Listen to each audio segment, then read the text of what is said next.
I never imagined that the people who called me mom, the people I prayed for every night, would sit across from me smiling while planning my death. They didn't wait for the will to be read. They didn't wait for the funeral. They didn't even wait for guilt. They wanted me gone, because to them, I wasn't a mother anymore. I was an obstacle. And the most terrifying part? They thought I was weak. They thought I was clueless. They thought I wouldn't notice the way my tea tasted strange, or the way my son couldn't look me in the eyes that night.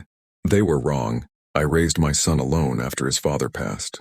2 jobs, sleepless nights, skipping meals so he could eat. Every scraped knee, every fever, every dream. I carried it all. I built the house they lived in, paid the bills, saved every penny. And when he married her, I welcomed her like my own daughter. I trusted them with my life. That was my mistake. After the wedding, everything changed. Whispers stopped when I entered the room. Conversations ended suddenly. My son became distant, cold. My daughter-in-law started asking strange questions. Have you updated your will? Who gets the house? Do you have savings we should know about? I laughed it off. A mother always makes excuses for her child. That night she made me tea. She insisted. Her hands were shaking, just slightly. My son stood near the door, silent, pale. The first sip burned my throat. The second made my stomach twist. I excused myself, and in the bathroom I vomited until my knees gave out. That's when fear finally spoke louder than love. The next morning I didn't confront them. I watched. I listened. And I overheard a conversation that shattered my soul. If she doesn't last long, everything becomes easier. We can say it was natural. The will won't matter if she's gone. That was my son's voice. My hands went numb. My heart cracked open. I cried alone that night, not because I was scared to die, but because the child I gave my life to was willing to take it. I mourned him while he still breathed, but I also made a decision. I would not die quietly, and I would not forgive betrayal dressed as family. I contacted a lawyer, then a doctor, then the police quietly. Tests confirmed it. Poison. Small doses. Enough to weaken me. Enough to make it look natural.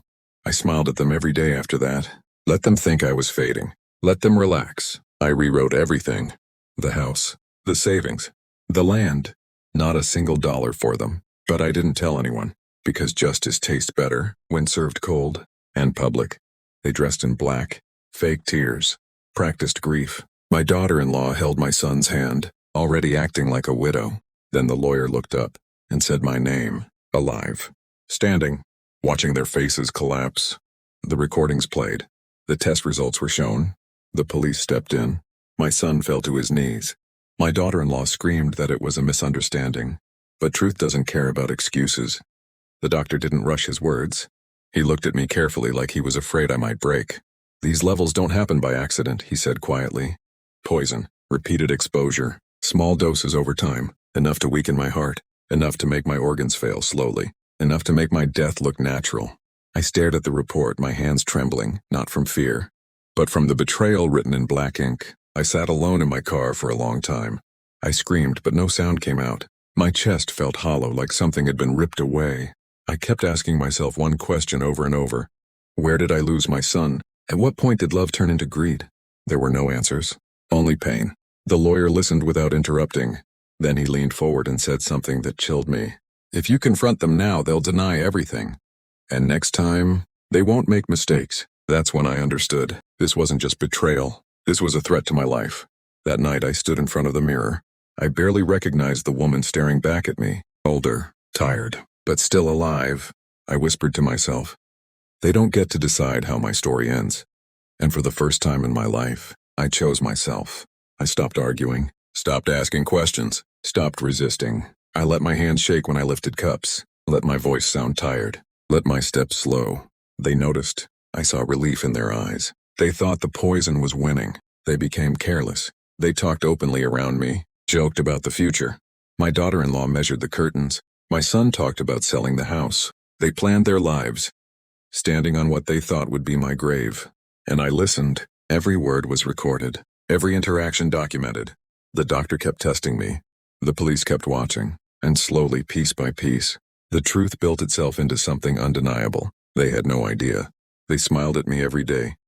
I didn't rush the will. Every page carried the weight of my life. Every signature felt like reclaiming my breath. The house I cleaned with aching hands. The money I saved by skipping meals. The security I built so my child would never suffer. They saw it as their inheritance. I saw it as my story. I removed their names slowly, not in anger, in clarity, because greed doesn't deserve a reward. After that, I acted normal. I smiled at dinner. I thanked her for the food, though I never touched it. I asked my son about his day like nothing was wrong. Inside, my heart was pounding. Outside, I was calm. They relaxed. They thought they were winning. People get careless. When they believe the ending is already written, they stopped whispering. They spoke openly about renovations, about vacations, about selling the house once everything is settled.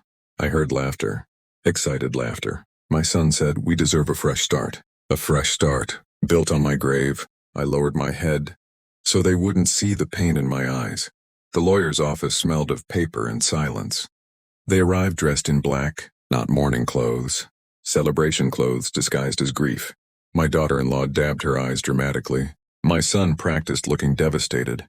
They were ready to perform. The lawyer cleared his throat and opened the folder. That's when the door opened.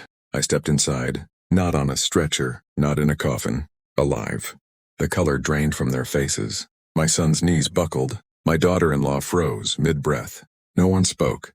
I met their eyes calmly and said, "I'm not dead." And I heard everything. In that moment, their lies collapsed.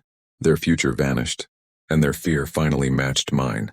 Justice had arrived, walking on 2 steady feet.